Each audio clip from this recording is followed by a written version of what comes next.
ఈరోజు పుదీనా చట్నీ తయారు చేసుకునే విధానం. ఫస్ట్ ఒక కట్ట పుదీనా శుభ్రంగా కడుక్కొని, ఆరబెట్టుకొని తడి లేకుండా అయిన తర్వాత, ఒక కొంచెం పావులో సగం ఎక్కువ ఆయిల్ అవసరం లేదు. తక్కువ ఆయిల్‌లో కూడా చేసుకోవచ్చు. ఆయిల్ ఏసేసుకొని పుదీనా ఫ్రై చేసుకొని తీసేసుకొని, తర్వాత మిరపకాయలేసుకొని ఫ్రై చేసుకోండి. ఫ్రై చేసుకున్న తర్వాతకి ధనియాలుంటాయి కదా! ధనియాలు, జీలకర్ర కొంచెం వేపుకోండి. అది కూడా పొడి చేసుకొని పెట్టుకోండి. నా దగ్గర ఆల్రెడీ ఉంది. ఉప్పు, కొంచెం చింతపండు నానేసుకోండి. ఉప్పు, ఎండుమిరపకాయలు, ధనియాల పొడి, చింతపండు. ఫస్ట్ మిరపకాయలు పట్టుకున్న తర్వాత కొంచెం చింతపండు యాడ్ చేసుకొని, ఇక తర్వాతకి పుదీనా వేసేసి మిక్స్ పట్టేసుకోండి. ఉప్పు ఏమన్నా కావాలనుకుంటే తక్కువైతే టేస్ట్ చూసి యాడ్ చేసుకోవచ్చు. ఎల్లిపాయ కూడా యాడ్ చేశాను నేను. ఎల్లిపాయ వేస్తే టేస్ట్ చాలా బాగా వస్తుంది.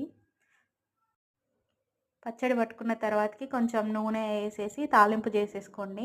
తాలింపులో నేను శనగపప్పు, జీలకర్ర, ఆవాలు వేసుకున్నాను. ఎండుమిర్చి కూడా వేసుకోవచ్చు. ఆల్రెడీ పచ్చడిలో వేసాను కాబట్టి నేను వేయలేదు. ఆల్రెడీ వేడి వేడిగా అన్నం వండేసి పెట్టుకున్నా. ఇంకేముందిగా పచ్చడి వేసేసుకొని సూపర్గా తిన్నా నేనైతే. టేస్ట్ అయితే చాలా బాగుంది. మీరు కూడా ట్రై చేయండి మీ ఇంట్లో. చిన్నప్పుడు మా నాన్న పెద్ద పెద్ద ముద్దలు పెట్టేవాడు. నాకు అది గుర్తొచ్చింది ఈరోజు. చిన్ననాటి జ్ఞాపకాలు.